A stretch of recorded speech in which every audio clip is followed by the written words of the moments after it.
اعوذ باللہ من الشیطان الرجیم بسم اللہ الرحمن الرحیم وبہ نستعین انہ خیر ناصر و معین وصلی اللہ علی محمد وآلہ الطاہرین اللہم صلی علی محمد وآل محمد وعجل فرجکم۔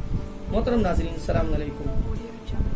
ناظرین میں آج آپ سے ایک بہت ہی امپورٹنٹ ٹاپک پر ایک ایکسکلوسیو ڈسکشن کرنا چاہتا ہوں، اور اس کی وجہ یہ ہے کہ ایک ایسا ایشو ہے جو ابھی حال میں سامنے آیا، لیکن ایسا نہیں کہ ابھی سامنے آیا، یہ کئی بار ہم دیکھتے رہے ہیں اس مسئلے کو، اور چونکہ سوشل میڈیا کا دور ہے اس لیے یہ مسائل ہمارے سامنے آتے رہتے ہیں۔ چند دنوں پہلے آپ کو پتہ ہے کہ سولر ایکلپس ہوا تھا، ہندوستان میں بھی ہوا تھا، سورج گرہن، اور اسی دن سے ایک حدیث سوشل میڈیا پر وائرل ہو رہی ہے کہ جس حدیث میں بیان کیا گیا ہے کہ اگر سورج گرہن شوال کے مہینے میں واقع ہوگا تو ہندوستان میں خونریزی ہوگی، قتل و غارت گری ہوگی۔ یہ حدیث، اس کا ٹرانسلیشن، انگلش ٹرانسلیشن کسی نے ایک امیج بنا کر ڈالا سوشل میڈیا پر، اور پھر وہ مجھ تک بھی پہنچا، اور مجھ سے کچھ لوگوں نے اس کے تعلق سے سوال کیا کہ بتائیں کہ یہ حدیث اوتھینٹک ہے کہ نہیں ہے، معتبر ہے کہ نہیں ہے۔ بہرحال چونکہ اب انگلش ٹرانسلیشن تھا، صرف وہاں پر اوریجنل ٹیکسٹ نہیں تھا، عربک ٹیکسٹ۔ سب سے پہلے تو میں گزارش کروں گا جو لوگ بھی احادیث پوسٹ کرتے ہیں social media per, I request all of them, میں ان سب سے ریکویسٹ کر رہا ہوں کہ پلیز جو بھی حدیث آپ ڈالیں عربک ٹیکسٹ کے ساتھ ڈالیں، ود ریفرنس ڈالیں۔ یہ آپ کی شرعی ذمہ داری ہے پلیز، کیونکہ اس طرح سے حدیث کو چیک کرنے کے لیے بڑی دشواری ہوتی ہے۔ اگر عربک ٹیکسٹ یعنی اوریجنل ٹیکسٹ موجود ہو، اوریجنل لینگویج میں وہ حدیث موجود ہو، تو اس میں سے ایک آدھ ورڈ کوئی سا بھی ڈال کر، آج کل کیونکہ کمپیوٹر سافٹ ویئرس موجود ہیں، اینڈرائڈ اپلیکیشنز موجود ہیں، اس میں ڈالتے ہیں تو فوراً حدیث ہمارے سامنے آ جاتی ہے، اس میں ٹائم بھی لگتا ہے۔ یہ سب چیزیں آج کل فنگر ٹپس پہ ہیں، لیکن کم سے کم اوریجنل ٹیکسٹ موجود ہو۔ اب ٹرانسلیشن میں کس طرح سے حدیث کو ٹرانسلیٹ کیا گیا، کون سے ورڈز یوز کیے گئے، اس کے تھرو حدیث کو سرچ کرنا it's very difficult, it's very tough to find out any حدیث۔ یہ آپ ذہن میں رکھیے پلیز۔ تو ایک بات تو یہ ہو گئی۔ اچھا، یہ حدیث سامنے آتی ہے، اب اس کی اوتھینٹسٹی چیک کرنا ہے۔ بہرحال اس مسئلے میں ہمارے ایک دوست ہیں، برادر عزیز حجت الاسلام والمسلمین علی جناب مولانا سید محمد دانش نقوی صاحب، میں نے ان کی مدد لی، اور چونکہ عربک پر ان کو الحمدللہ ایک عبور ہے، لہٰذا انہوں نے اس حدیث کو تلاش کر کے بحر الانوار سے مجھے بھیجا۔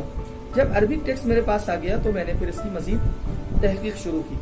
اب میرے دوستوں، میں آج اس تحقیق کی تفصیل اور ڈیٹیل آپ کے سامنے پیش کرنا چاہتا ہوں، اور اس لیے پیش کرنا چاہتا ہوں تاکہ اس بات کا اندازہ ہو کہ کیا یہ آپ کی فیلڈ ہے، کیا یہ آپ کا کام ہے کہ اس طریقے سے احادیث کو آپ سلیکٹیولی لیں بک سے اور اس کو آپ پیش کریں، یا اگر آپ کر رہے ہیں تو آپ خود کریں گے یا کسی عالم کے انڈر میں کریں گے، کسی کے انڈر گائیڈنس کریں گے یہ کام، یہ آپ سوچیں، اس کے اوپر غور کریں۔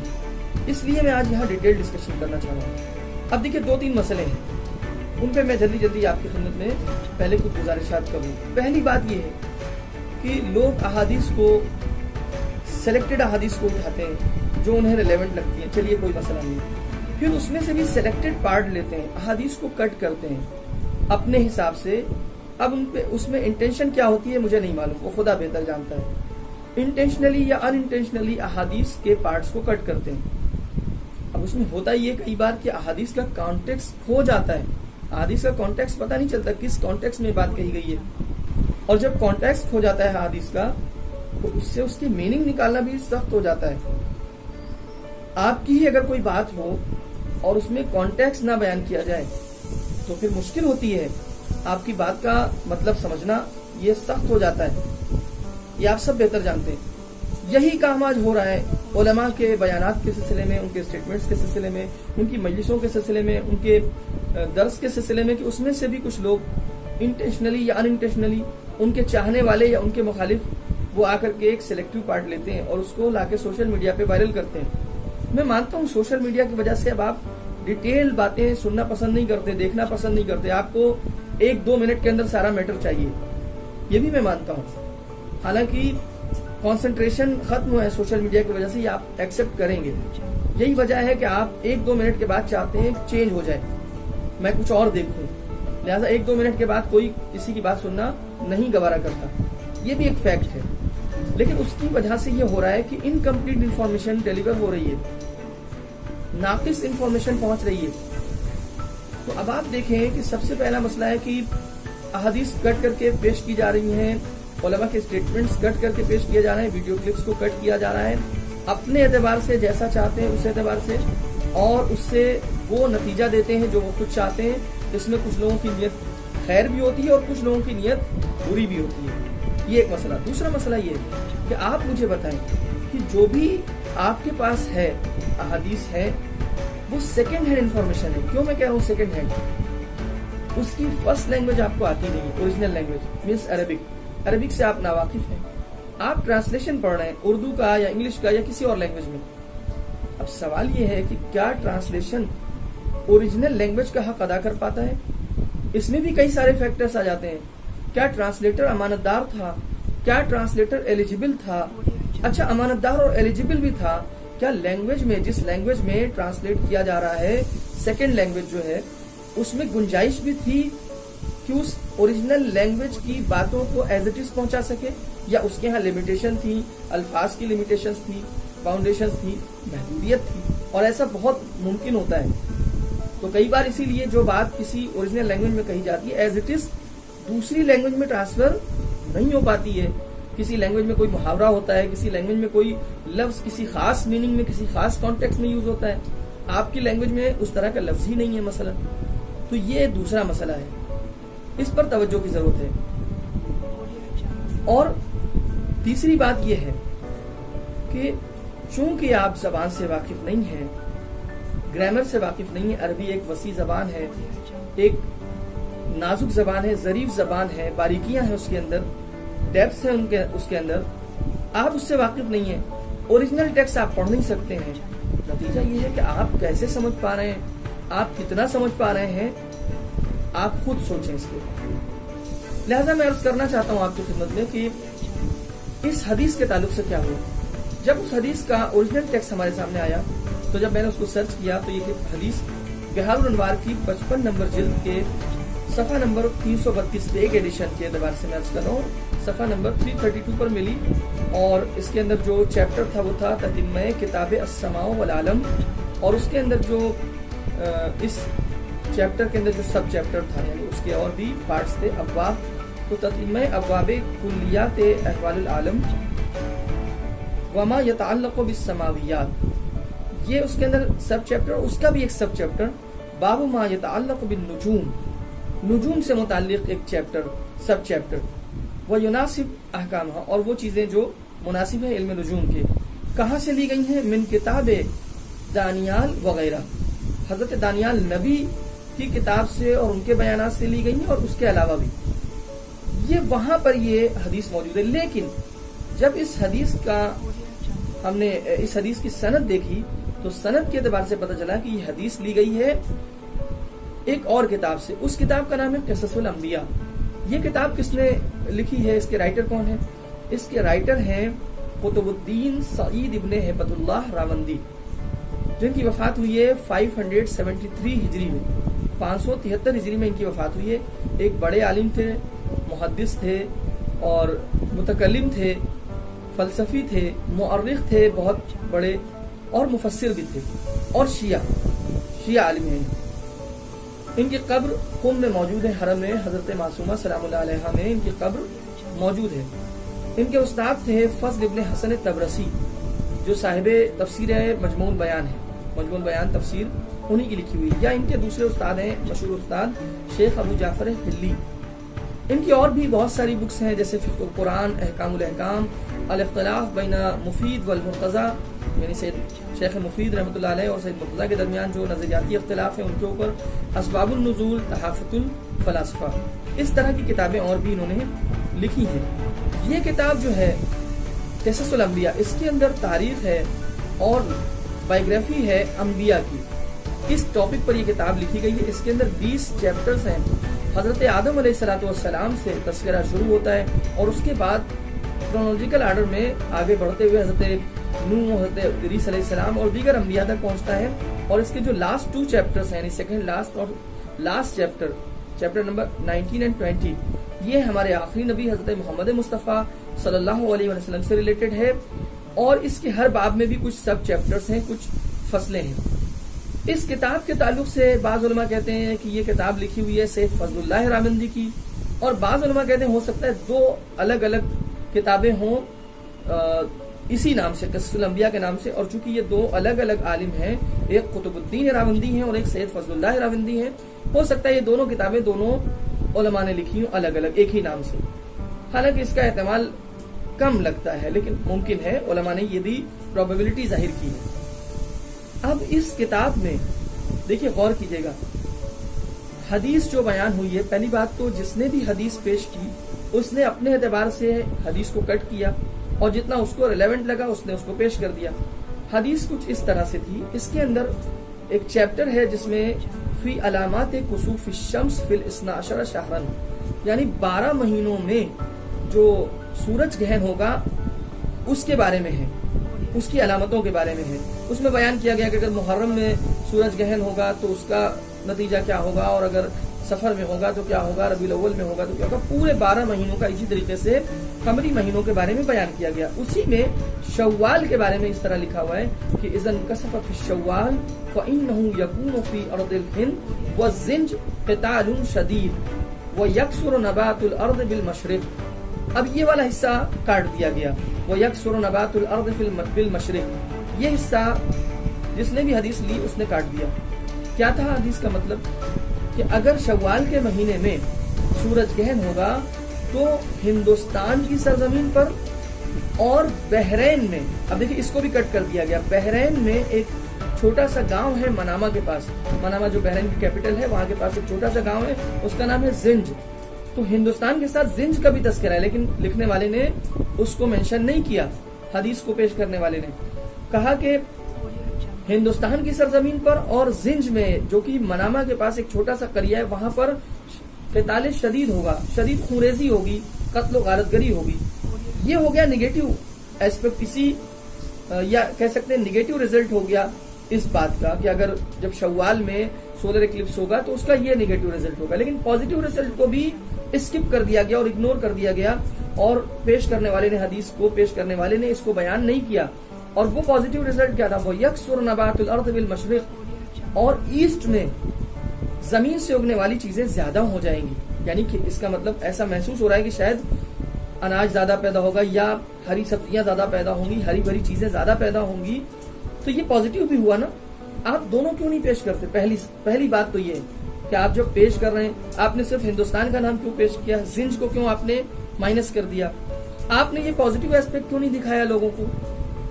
کیوں لوگوں کے ذہن میں انٹینشنلی یا ان انٹینشنلی آپ بلا وجہ ایک تشویش پیدا کرنا چاہ رہے ہیں؟ کیوں یہ چاہ رہے ہیں لوگ بلا وجہ تشویش کا شکار ہوں، فکر مند ہو جائیں؟ یوں ہی لوگ گلوبل پینڈیمک میں مبتلا ہیں اور ادھر سے اکنامیکل سلو ڈاؤن چل رہا ہے، اس سے لوگ پریشان ہیں، جوجھ رہے ہیں، اب اس میں ایک اور آپ بلا وجہ لوگوں کے لیے کنسرن پیدا کر دیں۔ کہاں کی عقل مندی ہے میرے دوستوں؟ جس نے بھی کیا میں اس سے سوال کرنا چاہتا ہوں۔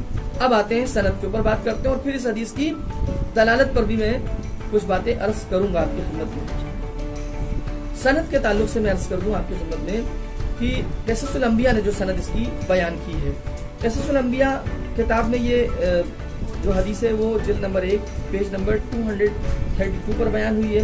الباب الخامس عشر اس کا 15واں چیپٹر ہے اور وہ ہے فی نبوت ارمیہ و دانیال، دو نبیوں کے سلسلے میں، جناب ارمیہ اور جناب دانیال نبی، اور اس کا سب چیپٹر ہے یا اس کی فصل ہے 6، سب چیپٹر نمبر 6، اس میں یہ حدیث بیان ہوئی ہے۔ راوی کون ہے؟ اصل میں جو قطب الدین راوندی ہیں ان کے شیخ ہیں ابن بابویہ۔ ابن بابویہ یعنی کون؟ شیخ صدوق رحمۃ اللہ علیہ۔ ان ابن بابویہ، حدیث کی سند اس طرح، ان ابن بابویہ یعنی شیخ صدوق رحمۃ اللہ علیہ، انہوں نے نقل کیا ابو عبداللہ حسین ابن علی صوفی سے، انہوں نے نقل کیا حمزہ ابن القاسم العباسی سے، اور انہوں نے نقل کیا جعفر ابن محمد ابن مالک الفزاری سے یا فزاری سے، انہوں نے نقل کیا محمد ابن الحسین ابن زید زیات سے، شاید یہ تیل کا کاروبار کرتے ہوں گے. زید چونکہ تیل کو کہتے ہیں عربی میں، زیات یعنی تیل کو بیچنے والا. شاید یہ البتہ توہین کی غرض سے نہیں کہہ رہا ہوں، لیکن اگر اس کا ہم دقیق اردو میں ترجمہ کریں تو وہی تیلی کہا جائے گا. تیل کو بیچنے والا جس کو ہمارے یہاں کہتے ہیں تیلی. بہرحال تیل کا کاروبار کرتے رہوں گے. ایک شخصیت تھے، بزرگ شخصیت اپنے آپ میں یہ بھی. اور پھر انہوں نے نقل کیا عمرو بن عثمان خراز سے، اور انہوں نے نقل کیا عبداللہ ابن فضل ہاشمی سے. یہ روایت کی سند ہے، اس میں اتنے راوی نقل. اور انہوں نے عبداللہ ابن فضل ہاشمی نے نقل کیا امام جعفر صادق علیہ السلام سے، اور امام نے حوالہ دیا کتاب دانیال نبی علیہ السلام کا. جناب دانیال جو ایک نبی تھے، ان کی کتاب کا حوالہ دیا امام عالی مقام نے. اب آتے ہیں ذرا ایک بار دیکھتے ہیں شیخ صدوق رحمۃ اللہ علیہ کے بارے میں تو کوئی فینڈ بٹ نہیں ہے. ایک زبردست جید عالم دین اور معتبر شخصیت، ان کے بارے میں تو کوئی سوال ہی نہیں پیدا ہوتا کوئی بات کی جائے. ابو عبداللہ حسین ابن علی صوفی، یہ کون ہے؟ یہ شیخ ہیں شیخ صدوق کے، یعنی استاد حدیث ہیں شیخ صدوق رحمۃ اللہ علیہ کے. لہٰذا سمجھ میں آتا ہے کہ معتبر شخصیت ہوں گے. اچھا، میں جو باتیں پیش کر رہا ہوں میں عرض کر دوں کہاں سے پیش کر رہا ہوں. یہ کتاب ہے معجم رجال الحدیث، آیت العظمیٰ خوئی رحمۃ اللہ علیہ کی، جو کہ زبردست کلیکشن ہے رجال حدیث کے سلسلے میں، جس کے اندر بہت سارے راویوں کے بارے میں انہوں نے ان کے حالات کو نقل کر دیا ہے، اور تقریباً ایک جامع اور کمپریہنسو کلیکشن ہے اس تعلق سے. ویسے اور بھی ہمارے پاس رجال کی کتابیں ہیں، لیکن ان میں سب سے کمپریہنسو کلیکشن جو ہے وہ معجم رجال حدیث میں ہے. تو اب میں عرض کر رہا ہوں وہاں سے آپ کی خدمت میں کہ ابو عبداللہ حسین ابن علی صوفی یہ شیخ ہیں صدوق رحمۃ اللہ علیہ کے. اور پھر اس کے بعد حمزہ ابن القاسم العباسی، ٹھیک ہے، یہ بھی معتبر شخصیت ہے. ان کے بارے میں کوئی ایسا ایفنٹ بٹ نہیں ہے. یہاں تک صحیح چل رہا ہے سلسلہ، یہاں تک ٹھیک چل رہا ہے. اب یہاں سے ایک شخصیت آ جاتی ہے اس روایت میں سند میں، جعفر ابن محمد ابن مالک الفزاری. یہ کون ہے؟ ان کے بارے میں جو علماء کے اقوال ہیں وہ بڑے عجیب ہیں. مثلا علماء رجال نے کہا کہ ضعیف فی الحدیث، حدیث میں ضعیف تھے. کسی نے لکھا کان یضع الاحادیث وضعا، یہ حدیث کو گڑھتے تھے، جاہلوں سے روایت نقل کرتے تھے. یا کسی نے لکھا کان ایضا فاسد المذاہب والروایات، مذہب کے لحاظ سے بھی فاسد العقیدہ تھے اور روایت کے اعتبار سے بھی. ابن غزائری بھی ایک زبردست عالم رجال ہیں، یعنی جو علماء رجال ہیں ان میں ایک اہم نام ہے. وہ کہتے ہیں کذاب، بہت زیادہ جھوٹ بولنے والا. متروک الحدیث جملہ، یعنی پوری طور سے متروک الحدیث ہیں. اور فرمائے یروی عن الضعفاء والمجاہیل، یہ روایت نقل کرتے ہیں ضعفاء سے یعنی ضعیف راویوں سے، اور مجاہیل سے جن کے حالات کا پتہ نہیں ہے. مجاہیل یعنی جن کے حالات زندگی کا کچھ عطا پتہ نہ ہو.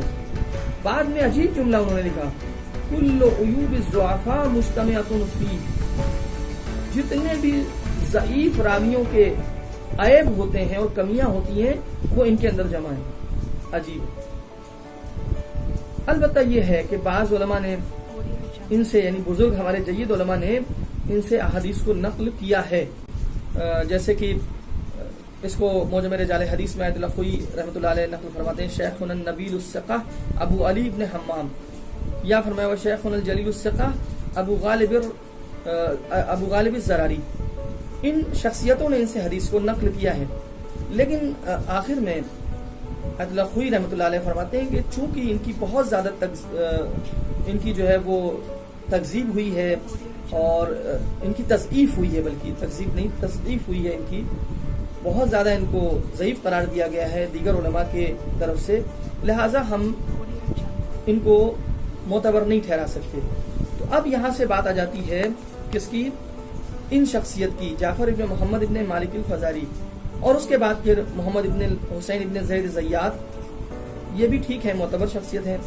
عمر ابن عثمان فرازی، یا جن کو آیت اللہ خوئی کہتے ہیں ثقفی ہیں، وہی عمر ابن عثمان ثقفی ہیں، یہ بھی ثقہ اور معتبر ہے. اور آخر میں جو شخصیت ہیں جنہوں نے امام صادق علیہ السلام سے حدیث کو نقل کیا ہے اور ان کے صحابیوں میں سے تھے عبداللہ ابن فضل ہاشمی، وہ بھی معتبر شخص ہیں. تو لیکن اب آپ دیکھ سکتے ہیں کہ معتبر شخصیات ہیں اس چین آف نیریشن میں، مگر ان میں سے ایک شخص ایسا ہے کہ جس کے بارے میں بہت تضعیف ہوئی. یہ ہو گیا سند کا مسئلہ. اب آتے ہیں دلالت پر بات کرتے ہیں کہ حدیث کن معنی پر دلالت کرتی ہے۔ دیکھیے اس طرح کی جتنی حدیثیں ہیں جو علم نجوم سے ریلیٹ کرتی ہیں، اگر علم نجوم کو مطلق طور پر رد نہ کیا جائے اور اس میں گنجائش چھوڑ دی جائے تو بھی تمام روایتیں اور اخبار جو ہیں وہ ظنی ہیں، گمان والی ہیں، ان پہ کوئی یقین نہیں کیا جا سکتا، شیورٹی حاصل نہیں کی جا سکتی، سب میں صرف آپ کو پروبیبلٹی حاصل ہوگی، یقین آور ان میں سے کوئی حدیثیں نہیں ہیں، ٹھیک ہے۔ تو یہ ایک اہم بات ہے۔ لہٰذا اگر بہت سے بہت اس حدیث کی ہم سند کو بھی نظر انداز کر دیں تو پھر اس سے کیا نتیجہ نکلے گا کہ یہ ایک ظنی حدیث ہے، اس کا نتیجہ ظنی ہے، اس کے مطالب ظنی ہے، پروبیبلٹی ہے کہ شاید ایسا ہو، ٹھیک ہے، یہ ممکن ہے۔ اب ہم اگر بات کرتے ہیں تو اگر ہم اپنے ملک ہندوستان کی بات کریں، البتہ ابھی زنج کے حالات مجھے پتہ نہیں ہے، ہندوستان کے حالات کی اگر بات کریں تو اس ملک میں ابھی اسی وقت آپ دیکھ رہے ہیں کہ چائنا اور ہندوستان کے بارڈر پہ قتل و غارت گری شروع ہو چکی ہے، نیپال اور ہندوستان کے بارڈر پہ بھی قتل و غارت گری ہو رہی ہے۔ تو ایک تو کچھ چیزیں رونما ہو رہی ہیں، اگر ہم اس کو صحیح مان کے اس طرح سے ہم اس کو اپلائی کریں تو ایک حد تک کہہ سکتے ہیں۔ دوسرے یہ کہ ابھی اسی ملک میں اسی سال آنے والے سال میں آخر تک 2 صوبوں میں الیکشن ہے، اور ابھی تک کی جو ماضی کی سیاست ہے ہمارے ملک کی، اس عزیز ملک کی، اس کو دیکھتے ہوئے ہم یہ کہہ سکتے ہیں کہ بہت ممکن ہے کہ کوئی دنگے کرا دیے جائیں حکومت حاصل کرنے کے لیے، ووٹ حاصل کرنے کے لیے، اور وہ کوئی بھی سیاسی پارٹی کرا سکتی ہے، راجنیتک پارٹی کرا سکتی ہے۔ تو یہ اکثر ہوتا رہا ہے، لہٰذا اس بات کا امکان پایا جاتا ہے۔ پاسبلٹی اینڈ پروبیبلٹی ہے but not surety. Keep in your mind, it's not sure, it's probable, just probable, it's just possible, not sure, not definite. تو اس میں کوئی سرٹینٹی نہیں ہے، پہلی بات یہ، کیونکہ ظنی ہے۔ اب یہاں پہ آخری میسج جو مجھے دینا ہے اپنے نوجوان بھائیوں کے لیے بالخصوص، وہ یہ ہے کہ اب آپ نے یہ سب کچھ سن لیا اور دیکھ لیا، اب آخری بات، اس طرح کی روایات کو نقل کرنے سے گریز کریں، کیونکہ اس سے عقیدہ کمزور پڑتا ہے۔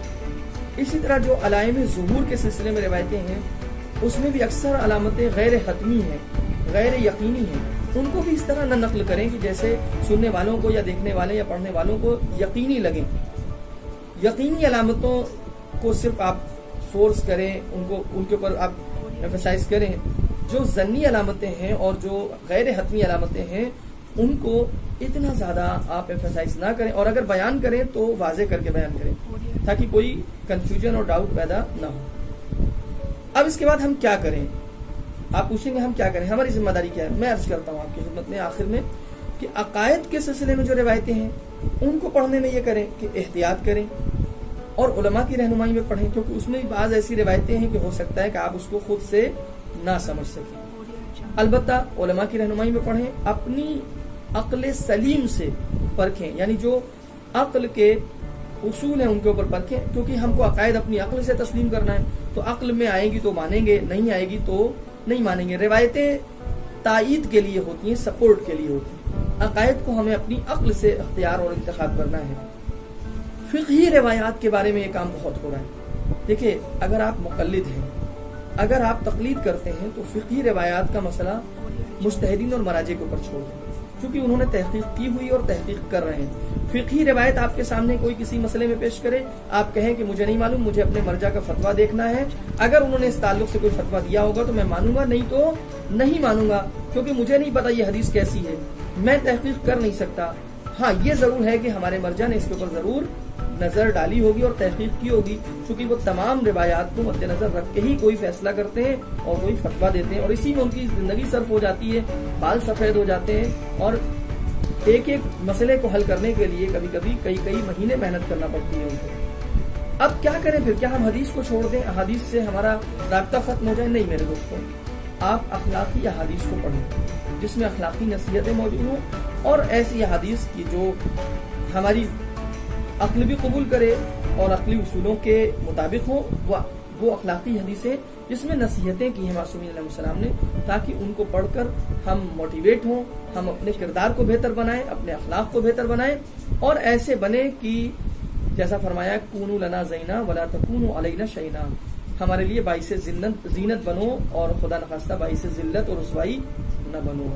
اب یہ آخری بات جو میں کہنا چاہ رہا ہوں، یہ ذرا گراں ہو سکتی ہے کچھ لوگوں کے لیے، لیکن یہ کام اگر کوئی انٹینشنلی کر رہا ہے، یہ کام جو میں نے عرض کیا، اگر کوئی انٹینشنلی کر رہا ہے تو آئی ایم شیور کہ اس میں بہرحال بنیادی طور پہ سامراجی طاقتوں کا ہاتھ ہے، لیکن اس میں ہمارے ملک میں اگر کوئی اس میں انوالو ہے تو ہو سکتا ہے، بعید نہیں ہے اور بعید از قیاس نہیں ہے کہ اس میں نام نہاد اخباری ٹولہ انوالو ہو اور وہ اس میں ایکٹیو ہو. لہٰذا اس بات سے please be aware of that, اس ایشو کو آپ سمجھیں، غور کریں اور اس طریقے سے احادیث کو اپروچ کریں. میں امید کرتا ہوں کہ یہ باتیں آپ کے لیے فائدہ مند رہی ہوں اور آپ اس سے استفادہ کر سکیں.